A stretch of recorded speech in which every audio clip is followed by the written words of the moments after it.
Pemberitaan firman Allah adalah pekerjaan yang paling penting dan mendesak. Mengapa? Ikutilah renungan pagiku. Selamat pagi. God bless you forever. Tuhan memberkati kamu selama-lamanya. Sehat, sehat, sehat. Sehat, selamat, sukses, bahagia. Bersama Yesus ada masa depan, bersama Yesus masa depan cemerlang. Pasti.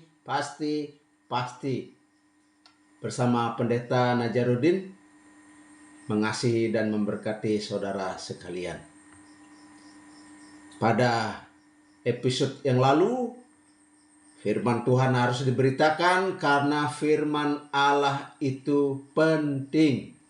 Penting untuk mengajar, penting untuk menyatakan kesalahan, penting karena firman Allah itu untuk memperbaiki kelakuan, dan penting karena firman Allah itu mendidik di dalam kebenaran.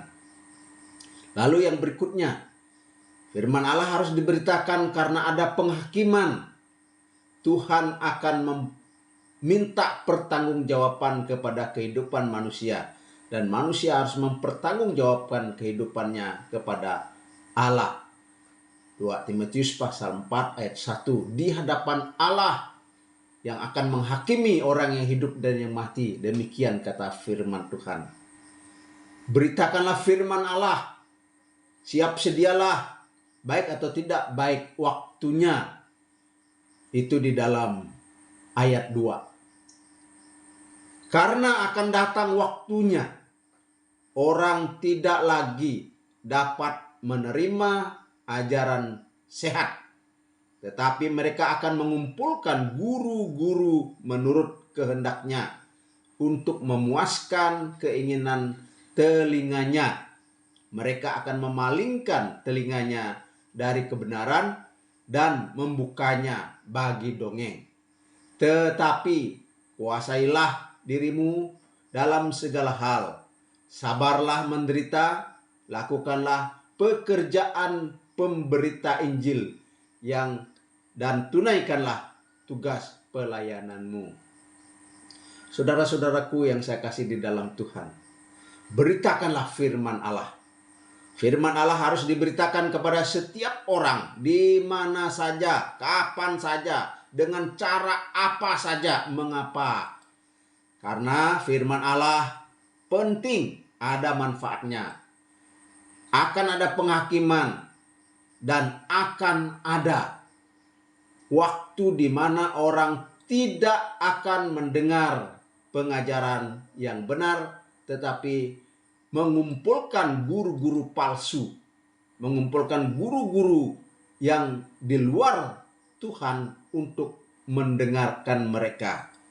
Saudaraku yang saya kasih di dalam Tuhan, kita dapat melihat apa yang terjadi sekarang. Ada fenomena-fenomena yang terjadi di sekitar kita di dalam gereja, di mana puji Tuhan masih banyak anak-anak Tuhan, orang-orang percaya yang datang ke gereja.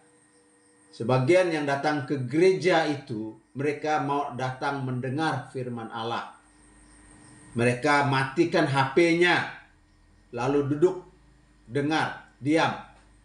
Tetapi ada juga yang dengan bijaksana menggunakan HP-nya itu untuk membuat catatan atau menulis catatan-catatan. Tetapi ada juga yang memang menggunakan HP-nya dengan salah.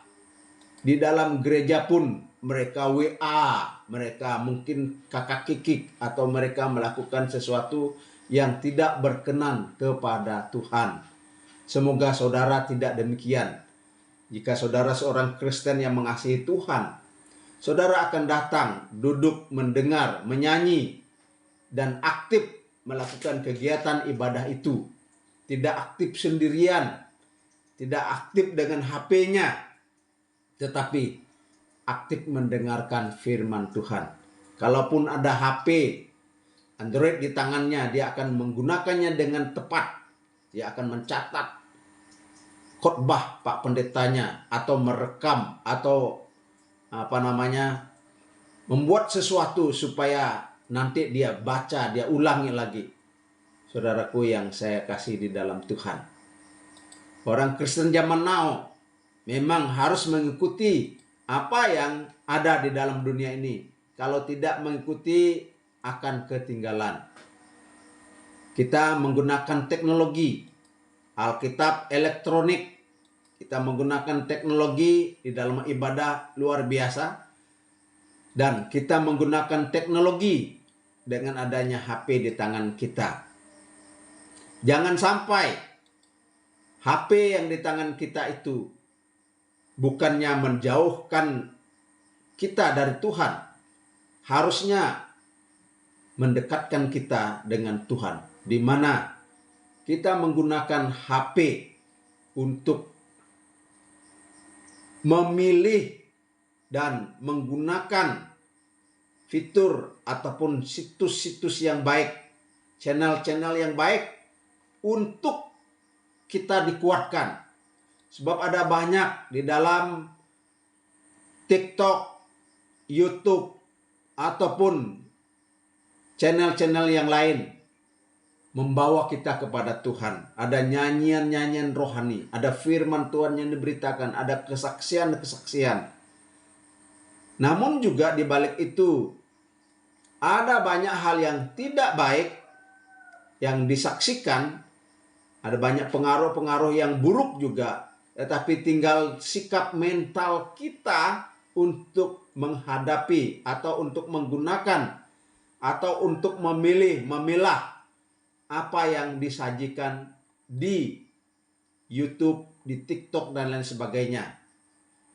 Dan jika kita melakukan yang baik dan benar, maka kita tidak termasuk golongan orang yang mengumpulkan guru-guru dan memalingkan muka atau memalingkan telinga dari kebenaran.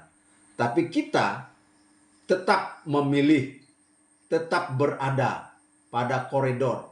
Kita mau mendekatkan hidup kita kepada Tuhan, mendekatkan diri kita kepada Tuhan, agar iman kita bertumbuh, iman kita semakin kuat. Saudaraku yang saya kasih di dalam Tuhan, ajar yang sesat memang sudah ada sejak zaman dahulu. Tapi menurut firman Tuhan, ajar yang sesat itu dari hari ke hari dan akan meningkat terus. Namun bagaimana sikap kita?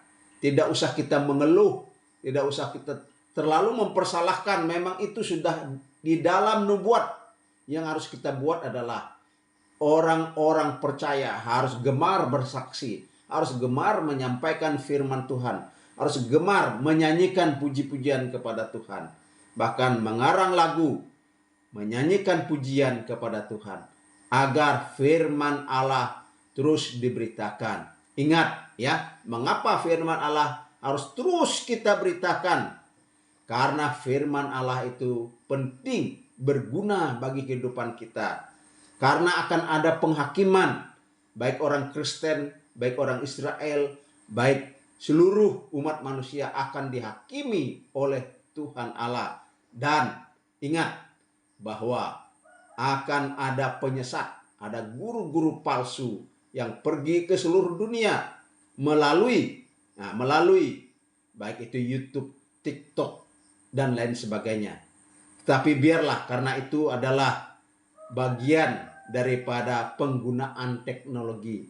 Mari kita memanfaatkan teknologi untuk memberitakan firman Tuhan, untuk menyajikan, menyaksikan cinta kasih Allah, dan terima kasih kepada saudara-saudara, orang-orang percaya, atau orang yang baru saja percaya, sudah menggunakan media untuk bersaksi, untuk menyampaikan firman Tuhan, untuk menguatkan kita masing-masing. Saya sering dikuatkan oleh saudara-saudara. Dan terima kasih bagi saudara-saudara yang gemar juga menonton sajian ataupun firman Tuhan yang saya sampaikan. Bersama Yesus ada masa depan, bersama Yesus masa depan cemerlang. Pasti. Haleluya.